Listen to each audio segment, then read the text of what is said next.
So I think a lot of us who have been vegan for a long period of time, we recognize that horror films are often really a projection of the collective and unconscious and of what we're doing to the animals. Because when you think about it, we're terrorizing the animals. We confine them, we stab them, we mutilate them, we basically make their lives a living hell. When I say animals, I'm talking generally about farmed animals.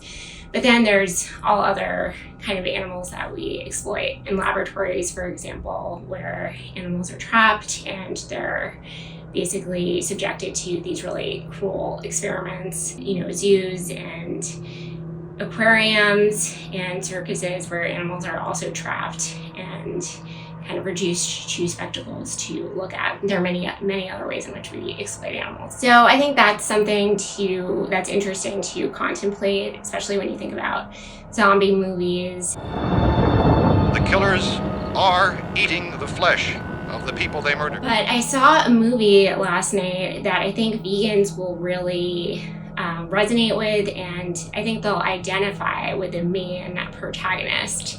It's called Best Wishes to All. I think there's no other film or piece of art that I've seen that I think does a better representation of what it is like to be vegan in a non-vegan world, which is basically like living in a horror movie, because you live with this awareness nonstop that animals are being confined, they're being mutilated, they're being slaughtered.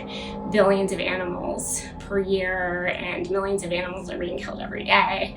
And you just feel kind of helpless to do anything about it. And I think one of the things that's most disturbing about it is the people that we love, the most in the world, like our family members. In some cases, it might be our significant other. They're in on it, right? And we can't get them. It's really intractable. We can't get them to change their mind. They're very resistant to change, and they don't want to go against the grain, right? Who wants to do that?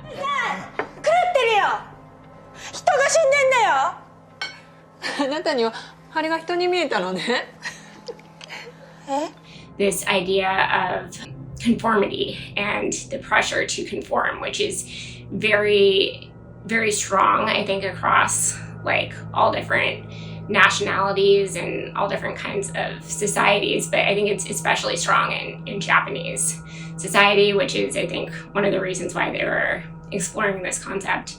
関わんな人んちのことに考えを強要するな。な。違う。絶対に間違ってる。そんなお前の理想だけで生きていけるか？な。現実を見ろ。お前んとこも大変だろう。I saw an interview with the director, and he said that it was actually a film that was about this Japanese urban myth that only a certain percentage of people can be happy. What are the many ways in which we pursue our own convenience and pleasure and do that at the expense of animals, vulnerable communities? I don't think that he intended to have a vegan message, although there is definitely very clear-cut animal rights aspects to the film. I think that this is a movie that really could become a cult classic in the future if more people become vegan and they're like, oh my gosh, this is really what it's like to be vegan in a non-vegan world. So I highly recommend it.